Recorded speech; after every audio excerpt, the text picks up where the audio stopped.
मैं ये video start करूंगी, लेकिन ये वीडियो में मैं क्या पढ़ाने वाली हूँ पहले आपको बता दूं। इससे पहले हम लोग कर रहे थे सिंथेसिस ऑफ सेंटेंसेस, राइट।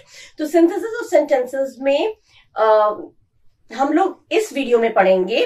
पहले हम लोगों ने सिंपल सेंटेंस, बहुत सारे सिंपल सेंटेंस को एक सिंपल सेंटेंस में कंबाइन कैसे करते हैं वो हमने पढ़ा लास्ट वीडियो में, वो मैं अपलोड कर चुकी हूँ। और इस वीडियो में हम लोग पढ़ेंगे कॉम्प्लेक्स सेंटेंस किस तरह से तैयार करते हैं, ठीक है।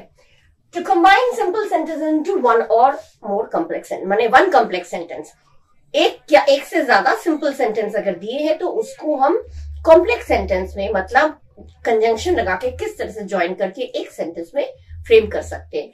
Simple sentence, complex sentence, compound sentence मैंने आपको पहले एक्सप्लेन कर चुकी हूँ। सिंपल सेंटेंस एक ही बार में सारी बात हो जाती है, और कॉम्प्लेक्स में एक सेंटेंस दूसरे पे डिपेंड रहता है, और कंपाउंड में दोनों अपने आप में कंप्लीट होता है, सेंस पूरा देता है, ठीक है। कि पिछले वीडियो में अगर आप लोगों ने नहीं देखा तो उसको आप लोग देख सकते हैं, उसमें मैंने डिटेल में एक्सप्लेन कर रखा है, ठीक है। तो in this video we will study to compound simple sentences into one complex sentence. दो सिंपल सेंटेंसेस हैं, दो या दो से ज्यादा भी होते हैं, उनको एक कॉम्प्लेक्स सेंटेंस में कैसे हम लोग फ्रेम कर सकते हैं, क्या क्या कंजंक्शन लगा सकते हैं, वो हम लोग पढ़ेंगे। अच्छा, कॉम्प्लेक्स सेंटेंस में क्या होता है, वन प्रिंसिपल क्लॉज और one or more subordinate clauses. एक प्रिंसिपल क्लॉज माने मेन क्लॉज। प्रिंसिपल क्लॉज क्या होता है, मेन क्लॉज होता है जो किसी पे डिपेंड नहीं रहता है, जो ऐसा सेंटेंस का वो पार्ट जिसको अगर हम अकेला बोल दें तो वो पूरी बात समझ में आ जाती है। लेकिन सबऑर्डिनेट क्लॉज वो होता है जिसमें हम सेंटेंस का वो पार्ट जिसको हम अगर बोल दें तो वो हमें पूरी बात समझ में नहीं आती जब तक कि ना हम पहला वाला सेंटेंस बोले, प्रिंसिपल क्लॉज बोले, तो वो डिपेंड रहता है, ठीक है। जैसे मैंने कहा क्योंकि तुम शैतानी कर रहे थे, तो ये हो गया सबऑर्डिनेट क्लॉज। तो क्योंकि तुम शैतानी कर रहे थे तो क्या, मैंने तुम्हें पनिश किया, ये हो गया प्रिंसिपल क्लॉज। तो आई पनिश्ड यू ये अपने आप में कंप्लीट सेंस दे रहा है, मैंने तुम्हें पनिश किया। क्योंकि करके हमने जो बोला वो हो गया सबऑर्डिनेट क्लॉज, वो हो गया depend, because you were doing मिसचीव्स, ठीक है। तो ये या मिसचीवियस एक्टिविटीज जो भी है, ये चीज एक चीज दूसरे पे डिपेंड रहता है। तो उसमें प्रिंसिपल क्लॉज एक होता है और एक से ज्यादा सबऑर्डिनेट क्लॉजेस होते हैं, ठीक है। जैसे सेंटेंस दिया हुआ है, he is a man whom we all respect. ये एक आदमी है, ये कंप्लीट सेंस दे रहा है, ये एक आदमी है, इसमें ऐसा कुछ नहीं कि आगे कुछ और बोलना पड़ेगा। जिसको हम सब लोग रेस्पेक्ट करते हैं, तो जिसको, किसको रेस्पेक्ट करते हैं, अगर ये हमने बोला होम माने जिसको या जिनको, तो होम वी ऑल रेस्पेक्ट, ये हो गया सबऑर्डिनेट क्लॉज, जिसको हम रेस्पेक्ट करते हैं। तो ये सेंटेंस जो डिपेंड है इस सेंटेंस पे। जब तक हम ये वाला सेंटेंस नहीं बोलेंगे हमें ये सेंटेंस का सेंस पूरी तरह से समझ में नहीं आएगा। तो प्रिंसिपल क्लॉज और सबऑर्डिनेट क्लॉज आप लोग समझ में आ गया क्या हुआ। अब ये तो कॉम्प्लेक्स सेंटेंस में क्या क्या आता है। Complex sentence consists of one principal clause and one or more subordinate clauses, right. अच्छा, प्रिंसिपल क्लॉज ये बता दिया, ये प्रिंसिपल क्लॉज है और ये आपका सबऑर्डिनेट क्लॉज है, ठीक है।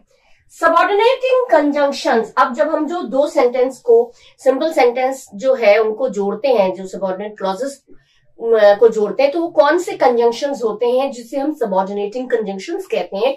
वो कौन कौन से कंजंक्शंस हम यूज कर सकते हैं, वो सारे वर्ड्स मैं आपको डिटेल में दे रही हूं, जिससे कि कभी आप कंफ्यूज ना हो। कभी भी आपको कॉम्प्लेक्स सेंटेंस में फ्रेम करना हो तो कौन कौन से ऐसे वर्ड्स हैं, you should know which are the words you can use as a subordinating conjunctions, right.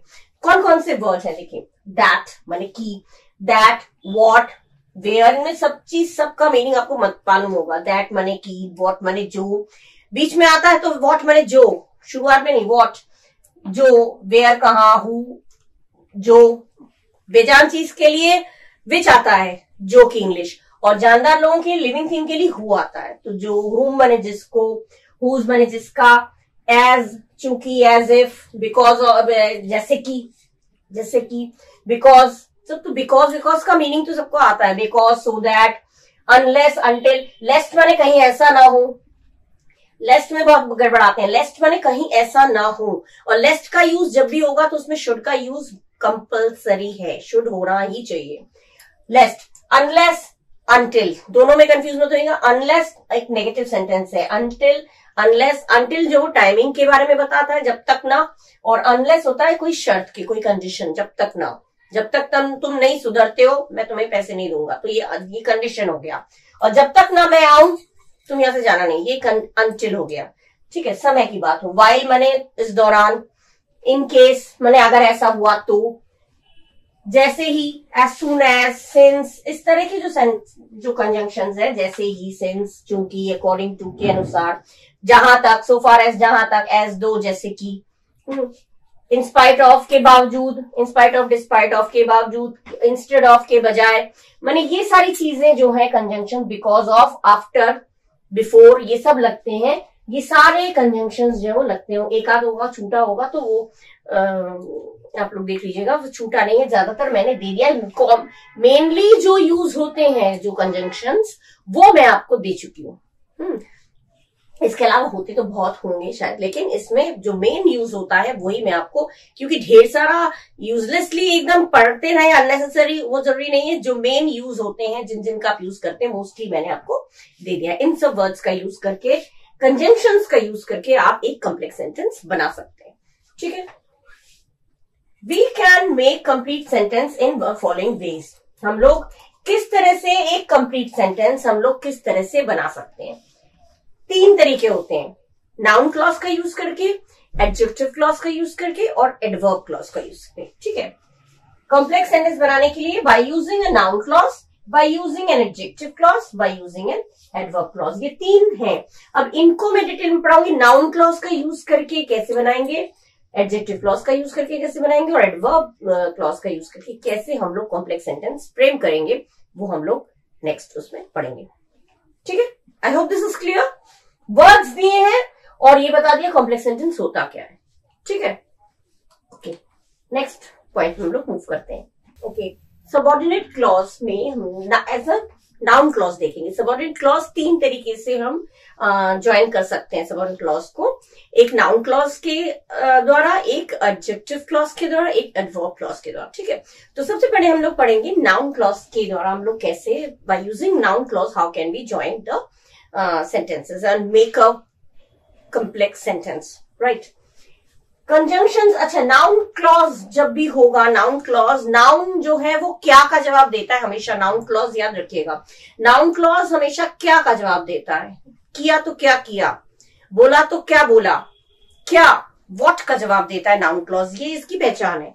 ठीक है, और नाउन क्लॉज में 2 कंजंक्शंस लगते हैं, 2 नहीं, एक तो दैट हो गया, वो तो 1 हो गया, और WH words.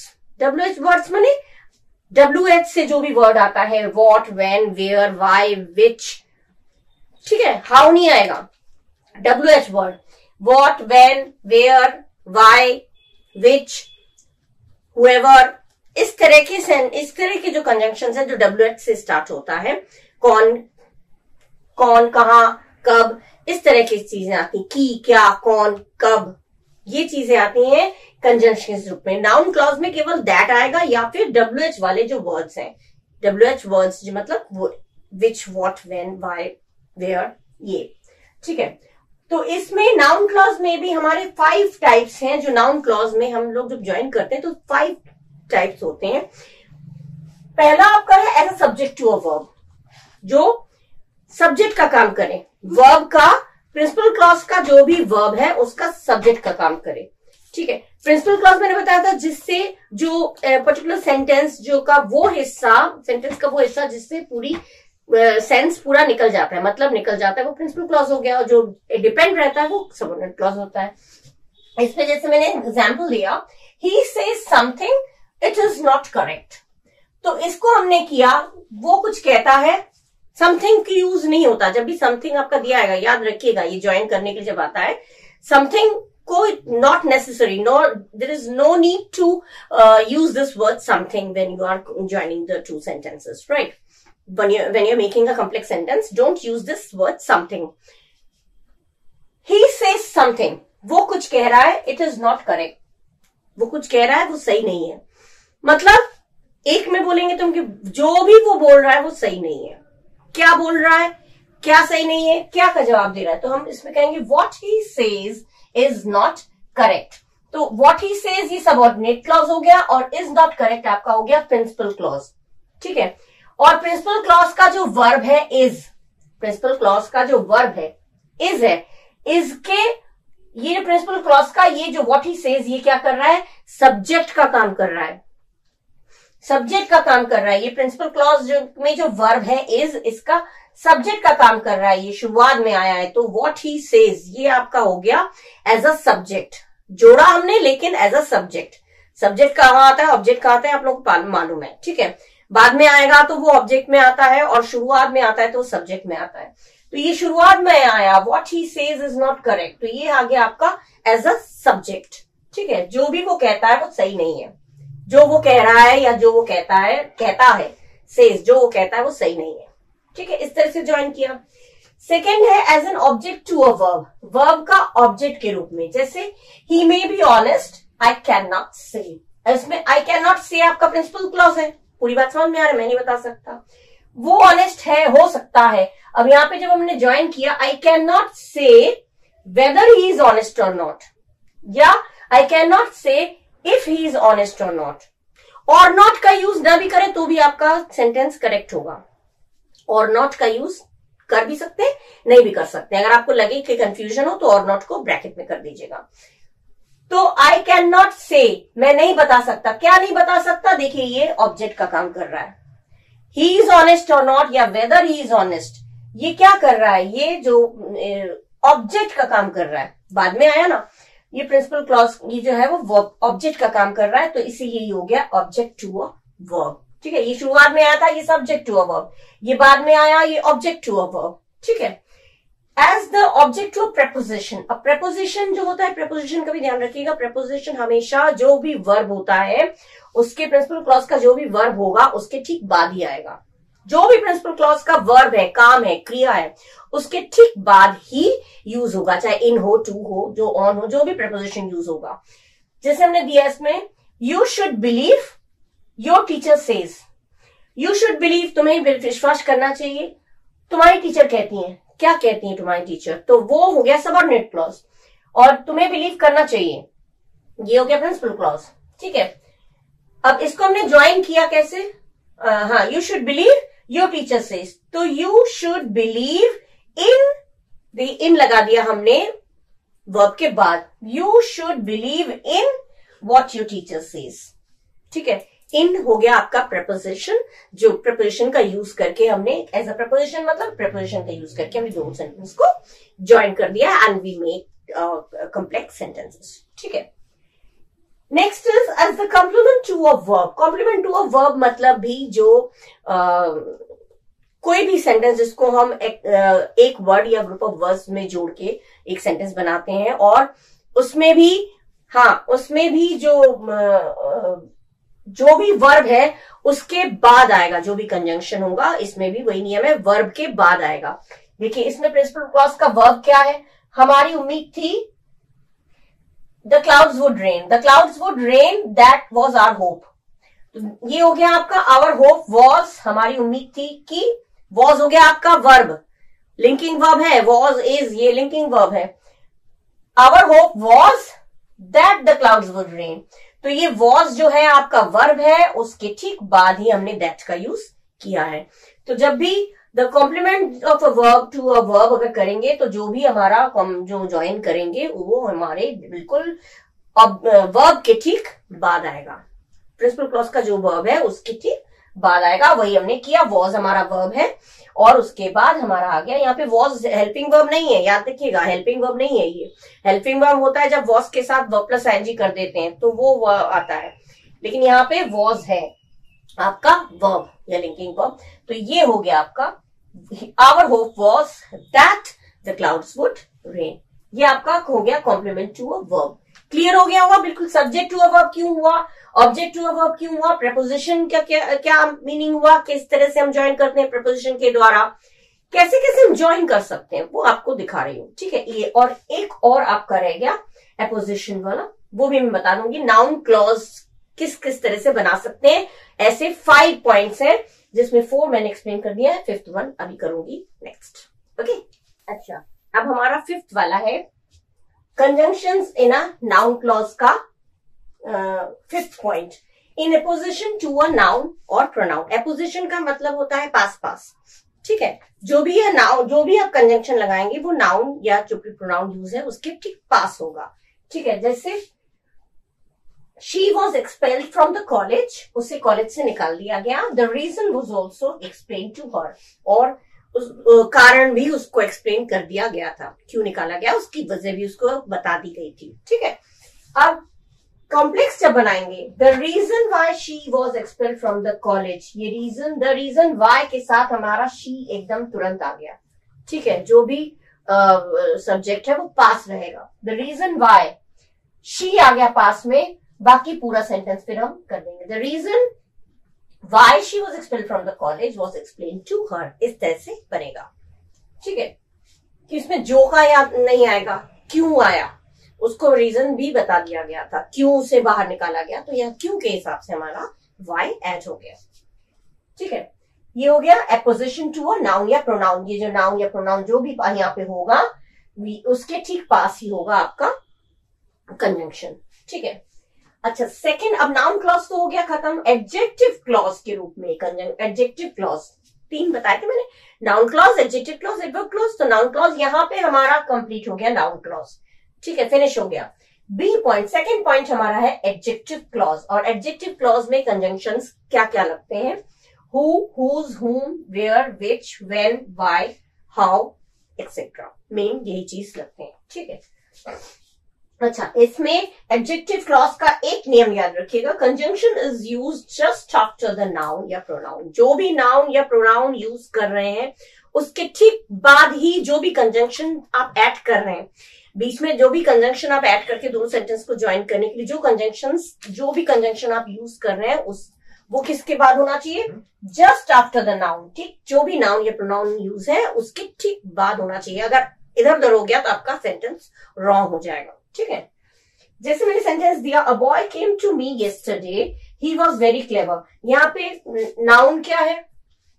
A boy.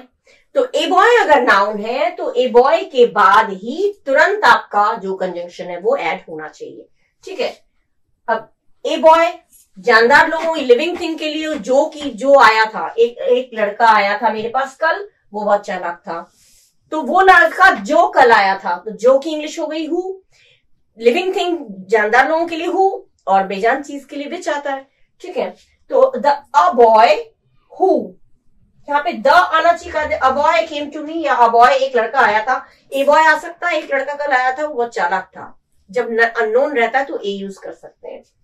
A boy who came to me yesterday, देखिए बॉय जो है आपका नाउन है, उसके ठीक बाद आपका जो है वो कंजंक्शन ऐड हो गया।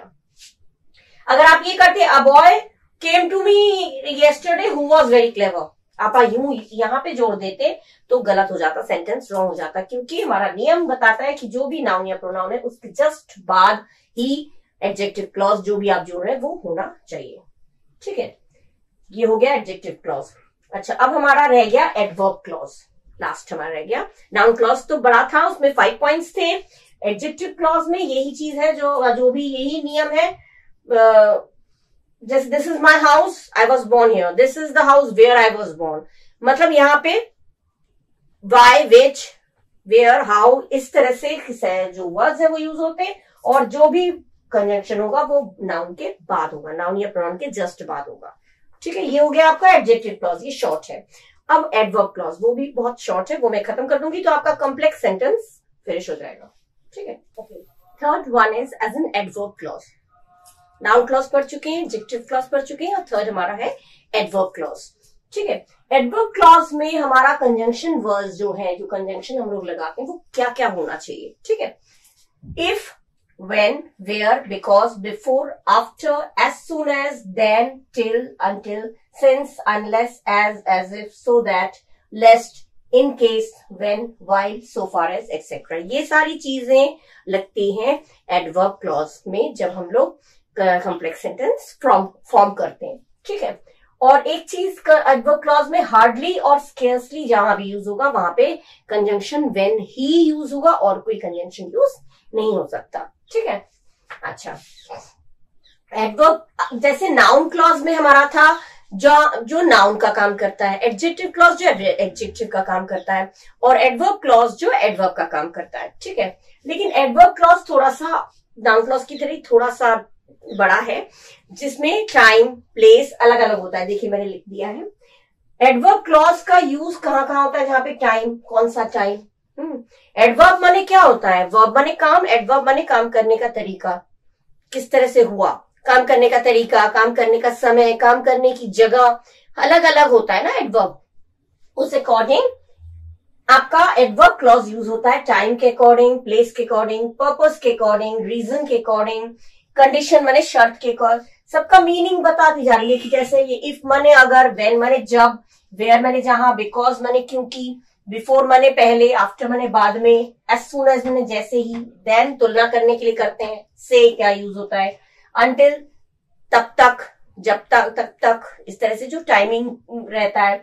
सिंस माने चूंकि, अनलेस माने जब तक ना, ये शर्त ये पहले बता चुकी हूं, अनलेस माने जब शर्त, जब तक ना नेगेटिव में आता है। एज माने क्योंकि, एज इफ माने जैसे कि, सो दैट माने जिससे कि, सो दैट मैं कठिन प्रश्न करता हूं जिससे कि मैं फर्स्ट आ सकूं, तो सो दैट जिससे कि। लेस्ट माने कहीं ऐसा ना हो, इन केस माने अगर ऐसी बात है तो, या अगर ऐसा हुआ तो, इन केस। फिर वेन 2 बार हो गया क्या, नहीं वेन, हाँ वेन 2 बार हो गया, वेन कोई बात नहीं, वेन 2 टाइम्स हो गया। वेन माने जब, और वाइल माने के दौरान, जब, वाइल मैं ये काम कर लूं, जब तक तुम ये काम कर लो, तो वाइल। मैं क्लास में पढ़ाते वक्त मैं सो रहा था, while the teacher was teaching, तो while I was sleeping while the teacher was teaching. While उस समय, वाइल माने उस समय। सो फार एज माने जहां तक मेरा दिमाग बोलता है, so far as my knowledge runs, तो सो फार एज, इस तरह के जो कंजंक्शंस हैं वो यूज होते हैं, ठीक है।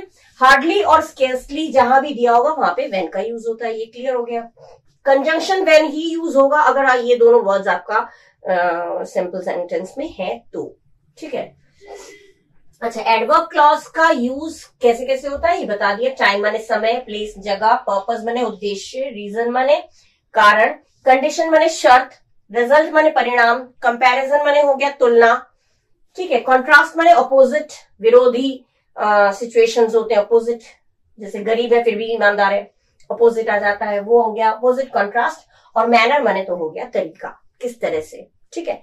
ये अलग अलग है, तो हर किसी का मैं एक एक सेंटेंस दे दूंगी फ्रेम करके, जिससे कि आपको एकदम थॉरोली क्लियर हो जाए आपको, ठीक है। फर्स्ट वाला हमने टाइम का दिया है, नंबर 1 दिया मैंने टाइम का, जैसे I reach the station, the train had departed.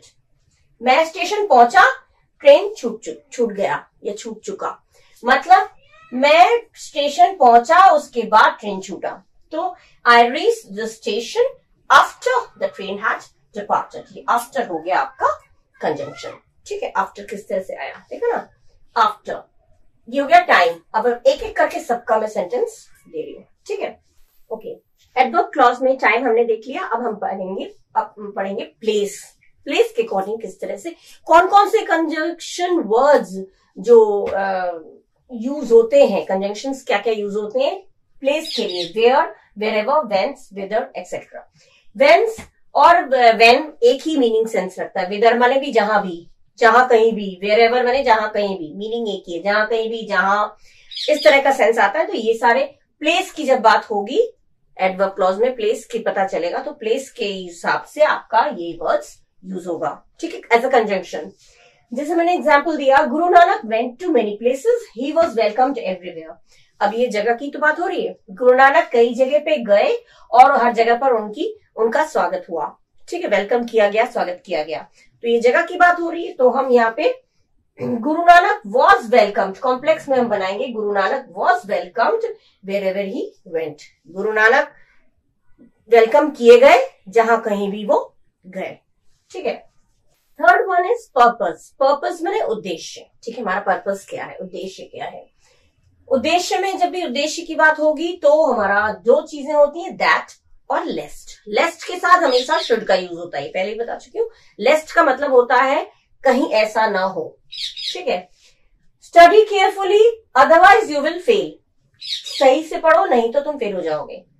तो तुम्हारा पर्पस क्या है, तुम्हें सही से पढ़ना क्यों है, क्योंकि तुम फेल हो जाओगे, तो तुम फेल ना हो इसलिए तुम्हें पढ़ना है। तो स्टडी केयरफुली, कहीं ऐसा ना हो you will fail. Study carefully lest you should fail. Lest के साथ हमेशा शुड का यूज हुआ है। देखिए लेस्ट, लेस्ट हो गया यहाँ पे, वेरेवर हो गया, ये आपके ज्वाइनिंग कंजंक्शंस हैं। नेक्स्ट इज फोर्थ वन हमारा है रीजन। रीजन माने कारण। जब कारण की बात आएगी, सेंटेंस पढ़ के पता चल जाता है इसमें समय की बात हो रही है या जगह की बात हो रही है या कारण की बात हो रही है। ठीक है, जैसे इसमें पता चल गया था, इसमें पता चल गया। अब कम कारण मतलब कारण की जब बात होगी तो कंजंक्शन बिकॉज, एज या सिंस, यही 3 वर्ड यूज हो सकते हैं। जैसे हमने दिया she was ill, she could not attend the meeting, वो बीमार थी, वो मीटिंग अटेंड नहीं कर पाई। तो इसमें कोई जगह की बात नहीं हो रही है, इसमें वजह बताया जा रहा है, कारण बताया जा रहा है, क्योंकि वो बीमार थी। She could not attend the meeting because she was ill, वो मीटिंग अटेंड नहीं कर पाई क्योंकि वो बीमार थी। क्योंकि का सेंस आया, कारण बताया, तो ये हो गया आपका रीजन के अकॉर्डिंग। प्लेस के अकॉर्डिंग पहला टाइम था, वो हमने अभी प्रीवियस में किया था, टाइम, प्लेस, पर्पस, रीजन। अब और कुछ एक है 9 पॉइंट्स है, वो अब बाकी मैं क्लियर कर दूंगी 5, 6, 7, 8, 5। ठीक है, अच्छा अब हमारा है 5th वन, कंडीशन माने शर्त। शर्त में इफ, वेदर, अनलेस, अंटिल, ये सब आते हैं। ठीक है, work hard you will get success, कठिन परिश्रम करो तुम्हें सफलता मिलेगी। तो if you work hard you will get success, अगर तुम कठिन परिश्रम करो, इस शर्त पर, अगर तुम कठिन परिश्रम करो तुम्हें सफलता मिलेगी। तो इफ लगा के हमने कर दिया, if you work hard you will get success, right. Next is result माने परिणाम, result. So, that, as soon as, no sooner, ये आता है। और वेरी जब भी दिया होता है तो उसको सो में यूज कर देते हैं। ठीक है, जैसे the police came, the mob dispersed. अब यहाँ पे as soon as, no sooner का यूज करते हुए करें, पुलिस आई और मॉब माने भीड़, और डिस्पर्स माने छितर बितर हो गए, भीड़ जो है वो छितर बितर हो गए। ठीक है, मॉब और क्राउड में अंतर है। क्राउड ऐसी नॉर्मल भीड़ को बोलते हैं और मॉब गुस्साई हुई भीड़ को बोलते हैं। दोनों का हिंदी भीड़ होता है, लेकिन दोनों में अंतर बहुत बड़ा है। मॉब गुस्साई हुई भीड़ को बोलते हैं और क्राउड नॉर्मल भीड़, किसी मेले वेले में कहीं पे गया, कोई फंक्शन हो रहा है वहां भीड़ है, वो क्राउड होता है। ठीक है, ये ध्यान रखिएगा। तो जैसे ही पुलिस आई, तो as soon as the police came, the mob dispersed। ठीक है, एक इस तरह से हो सकता है। सेकंड आपका किस तरह से हो सकता है, no sooner did, अब did लग गया तो came का कम हो जाएगा, क्योंकि did के साथ वर्ब का सॉरी did के साथ वर्ब का फर्स्ट फॉर्म आता है। no sooner did the police come than the mob dispersed। ठीक है, इस तरह से बनता है। दोनों तरीके से आप इसको फ्रेम कर सकते हैं in a complex sentence, right. Contrast, जो अपोजिट, विरोधाभास बोलते हैं हिंदी में, या फिर अपोजिट कंडीशन दिखाए। जैसे इसमें दो, हालांकि, ऑल्दो, यद्यपि, इवन इफ माने के बावजूद, या इवन इफ, हालांकि, इवन इफ, हालांकि मैं, हालांकि आ जाता है। इवन इफ तुम मना भी करोगे तो भी मैं करूंगा, इवन इफ कहते हैं ना, तो वो even if. He worked hard, he failed, उसने कठिन परिश्रम किया।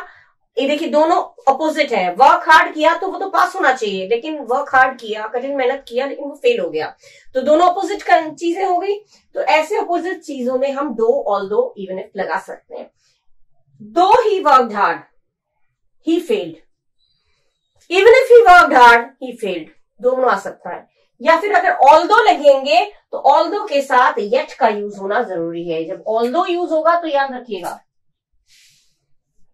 हालांकि, यद्यपि जो बोलते हैं, तो ये दो ही वर्ब हार्ड, अगर दो लगा रहे हैं तो येट का यूज नहीं होगा।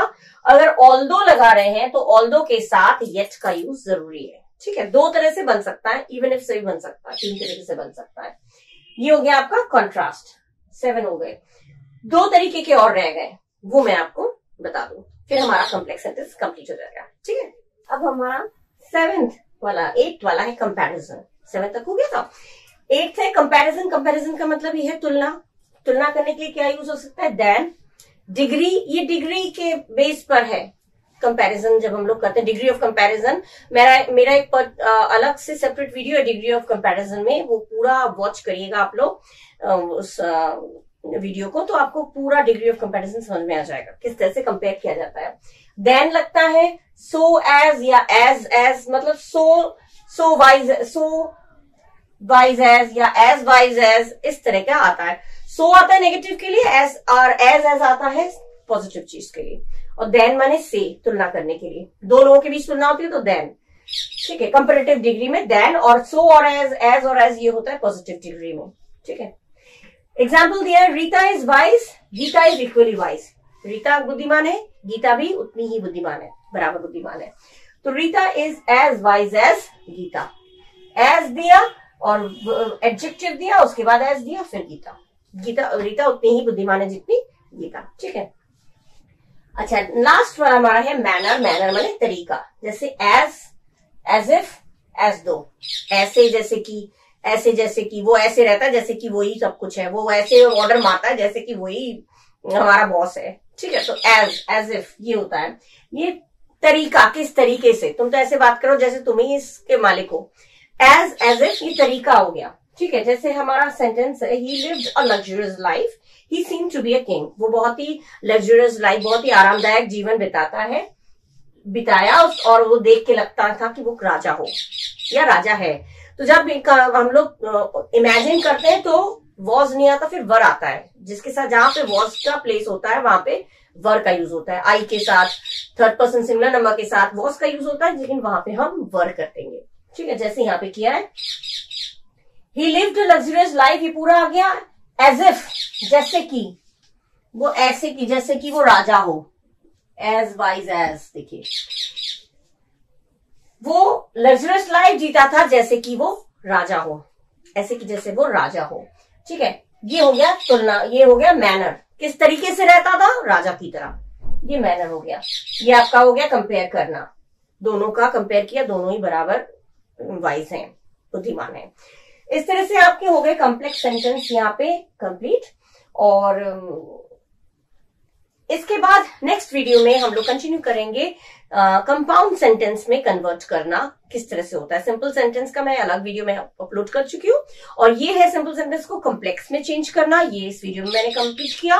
और नेक्स्ट वीडियो में हम लोग पढ़ेंगे कंपाउंड सेंटेंस में फ्रेम किस तरह से करते हैं, फिर हमारा सिंथेसिस ऑफ सेंटेंस जो है वो कंप्लीट हो जाएगा पूरा लेसन, ठीक है। बहुत लंबा लेसन है, ठीक है। तो till the next video, bye bye, thank you.